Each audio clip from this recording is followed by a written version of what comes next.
esse processo dela não conseguir comer? Ela não pode desenvolver uma bulimia, uma anorexia?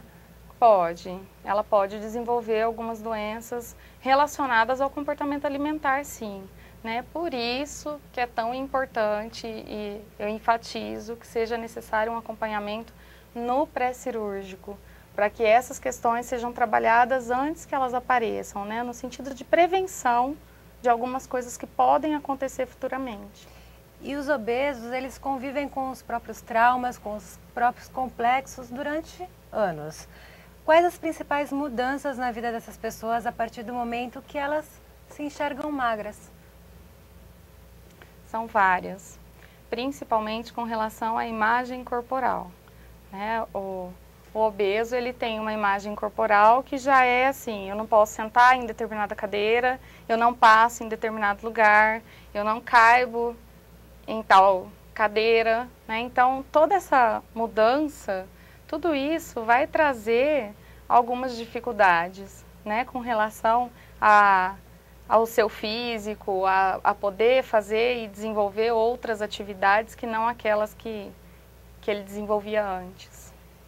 E após o emagrecimento completo, essas pessoas vão abaixo do peso que elas necessitam e engordam um pouquinho. Como é que fica a cabeça dessa pessoa? Porque ela volta a engordar e ela começa a ter uma vida que tinha antes da cirurgia. Ela esquece que operou e continua comendo bastante. Como é que é o acompanhamento nesse caso? Então, o acompanhamento nesse caso, ele precisa ser para orientar essa pessoa com relação a todo esse comportamento alimentar e toda essa mudança de hábito que ele enfrenta no pós-cirúrgico. Mudança de hábito não é uma coisa fácil para ninguém, mas para os gordinhos e para quem tem uma relação com a comida, né, tão intensa, ela é muito mais importante e muito mais complicada de se fazer. Então, até a questão da imagem corporal, de se ver muito magrinho, né, causa desespero, porque, como você disse, ele convive com os traumas, ele convive com as dificuldades durante muitos anos. E a partir do momento que ele se vê com uma outra imagem, ele também tem dificuldade de lidar com aquilo que ele está olhando no espelho, né? Com aquilo que ele vai enfrentar diante desse novo ser que está ali de frente para o espelho e desse ser que vai frequentar outros lugares, que vai ter uma vida mais agitada do que quem tem uma obesidade mórbida, né? Então, tudo isso vai fazer muita diferença. E tem aqueles pacientes que antes da cirurgia, eles tinham uma vida que não faziam atividade física alguma, né? Que usavam só a escada, nem pensar só elevador. Como é que fica? Eles operam e resolvem ir para a academia todos os dias e tem alguns casos até que correm maratonas. Como é que fica nesse caso? É psicológico, é questão de autoestima? É psicológico e é questão de autoestima, né? E principalmente assim, da possibilidade de mudar hábitos, da possibilidade de fazer novas coisas, de realizar novos desejos, né? De estar envolvido com atividades que antes ele se sentia incapaz de fazer. A obesidade, ela traz problemas nas articulações, ela traz um monte de dificuldades que quando ele emagrece, ele já não tem.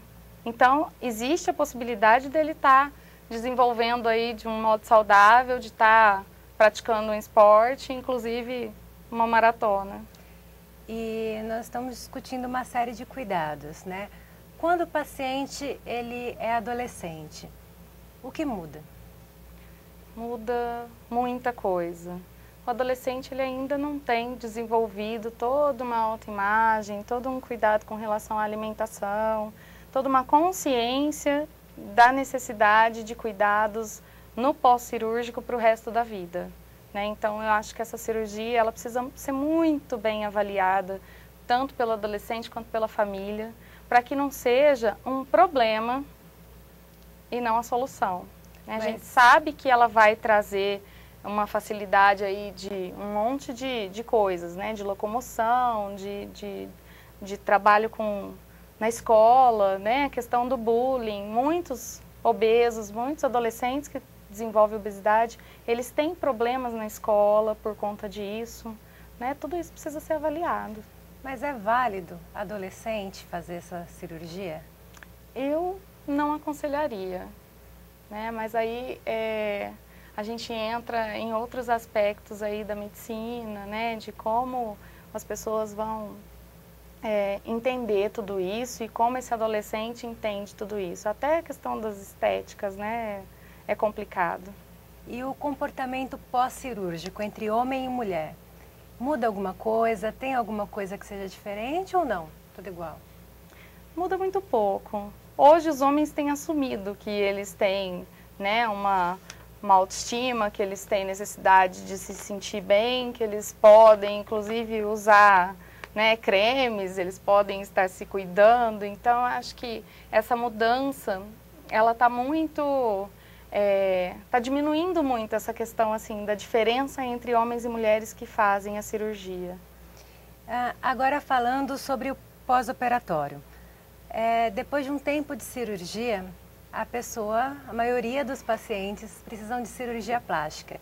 Esse excesso de pele muitas vezes incomoda tanto quanto a gordura que ela tinha antes da operação. Mas muitas vezes eles não têm recursos financeiros para fazer essa cirurgia. Como que é tocado esse assunto no pré-operatório? Se é tocado esse assunto no pré-operatório? Então, isso é importante no pré-operatório e muitas vezes o que acontece? A pessoa só vê a cirurgia, né? O acompanhamento no pré-cirúrgico, ele é importante por conta disso também, porque a pessoa precisa avaliar de que forma ela vai conseguir fazer tudo aquilo que a cirurgia vai demandar dela no pós-cirúrgico. Porque, como você disse, essa questão de estar com aquele monte de pele sobrando, um monte de desconforto, inclusive, com relação ao corpo, ele vai continuar no pós-cirúrgico para algumas pessoas. Como que ela vai lidar com tudo isso, né? Acho que o acompanhamento psicológico é, inclusive, deixar a pessoa consciente dessa questão, de como ela vai poder tratar isso, de como ela vai poder trabalhar isso depois, para ela ter consciência de que muitas vezes ela pode não ter recurso para que isso aconteça da forma como ela gostaria. E o gordinho é aquele estereotipo que ele é simpático, ele é bem-humorado, ele sabe conversar, se dá bem com todo mundo. E depois da cirurgia, muitos familiares vêm falando que a pessoa já não tem mais aquele humor, né? Já não tem aquela educação que tinha antes. Por que isso acontece? A obesidade, ela traz um monte de questões com relação ao desenvolvimento social. Os gordinhos, eles sentem uma necessidade, porque já que eles não atraem pela questão física, eles têm uns outros atrativos, que são com relação aos outros comportamentos, que é a questão do humor, né? A questão de estar mais bem-humorado, mais educado. Tudo isso faz com que eles acreditem que as pessoas irão estar mais próximas ou não. E no pós-cirúrgico, essa mudança corporal toda faz com que ele tenha algumas mudanças comportamentais, inclusive com relação a isso. Bom, e a medicina evolui absurdamente. No meu caso, eu fiz a redução do estômago há 7 anos atrás. E eu queria saber, na área psicológica, o que mudou de 7 anos, 10 anos atrás para hoje? Mudou alguma coisa? No sentido da cirurgia, eu acho que com relação assim, às possibilidades que esse indivíduo tem, né, de outras cirurgias, né, a gente não tem uma cirurgia bariátrica, a gente tem várias formas de fazer essa cirurgia, de que modo o paciente vai poder escolher tudo isso. Acho que é mais a questão, a mudança na psicologia foi mais com relação às possibilidades que esse indivíduo tem hoje, do que com relação à própria psicologia, a mudança do trabalho do psicólogo. O trabalho é o mesmo, mas a gente hoje enfatiza para que ele seja realizado, porque há 7 anos atrás isso não era tão comum, né? O uso da psicologia nesse sentido, de trabalhar essas questões, não era tão comum quanto é hoje. E a senhora conhece algum paciente que tenha simplesmente se arrependido de fazer a cirurgia? Falou, não devia ter feito. Olha, eu conheço um paciente que desenvolveu a questão do alcoolismo, porque já bebia um pouco antes e acabou desenvolvendo aí uma compulsão pela bebida, o que também é muito perigoso. Com relação a não querer a cirurgia ou ter se arrependido da cirurgia, não. Obrigada, doutora, por ter aceito o nosso convite. Obrigada a você. E se você quiser dar sugestões de matérias, de reportagens para a nossa produção, mande um e-mail tvcâmara@câmarariopreto.com.br. O programa Câmara Saúde fica por aqui. TV Câmara, o canal da comunidade.